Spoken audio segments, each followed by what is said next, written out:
আপনি যদি Facebook page নিয়ে কাজ করেন, তাহলে ওই পেজের ভিতরে এমন একটা সেটিং রয়েছে, যদি আপনি ওইটা অফ না করেন, তাহলে আপনার ভিডিওগুলি কিন্তু জীবনে ভাইরাল হবে না।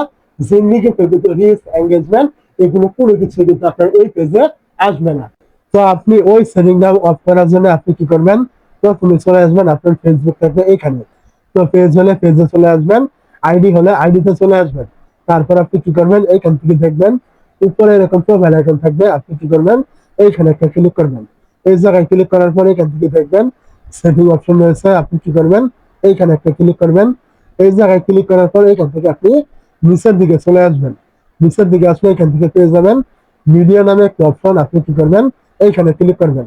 এই জায়গায় ক্লিক করার পরে এখান থেকে দেখবেন আপনার এখানে এখানে on mobile data only, on wifi only, এখানে কিন্তু আপনার সিলেক্ট করা থাকবে। আমি কিন্তু এখান থেকে নেভার অটো প্লে এখানে কিন্তু সিলেক্ট করে রেখেছি এই অপশনটা। তা আপনি কি করবেন? এখানে ক্লিক করে আপনি এটা সিলেক্ট করে দিবেন এই টিক মার্কটা।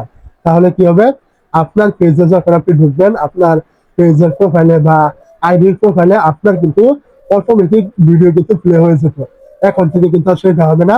এর কারণে আপনার ভিডিওগুলোতে কিন্তু রিস্ক কিন্তু আর বেশি পরিমাণে পাবে। তো আগে যদি আপনার অটো প্লে হয়ে যেত, তাহলে কিন্তু আপনার নিজের ভিডিও নিজে কিন্তু দেখা হয়ে যেত। যদি আপনি ভিডিওটা নিজে দেখতেন না, আপনি শুধু আপনার প্রোফাইলে যে গেলে কিন্তু আপনার ওই ভিডিওগুলো কিন্তু অটোমেটিক কিন্তু প্লে হয়ে যেত। যার কারণে ফেসবুক এটা বুঝে নিত আপনার ভিডিওগুলো হয়তো আপনি নিজে দেখছেন, কিন্তু এখন থেকে কিন্তু আর এখানে চালু করলে ওইটা হবে না। আপনার ভিডিওগুলো কিন্তু অটো প্লে হবে না। ফেসবুকে আপনি এখন থেকে যখন কোনো ভিডিওর উপরে ক্লিক করবেন, তখনই ওই ভিডিওটা আপনার প্লে হবে। এছাড়া কিন্তু আর প্লে হবে না। আপনার পেজের হোক বা অন্যের পেজের হোক, কোনো কিছু কিন্তু আর অটোমেটিক প্লে হবে না। এটা আপনার এমবিও বাঁচবে, আপনার পেজের জন্য কিন্তু ভালো হবে।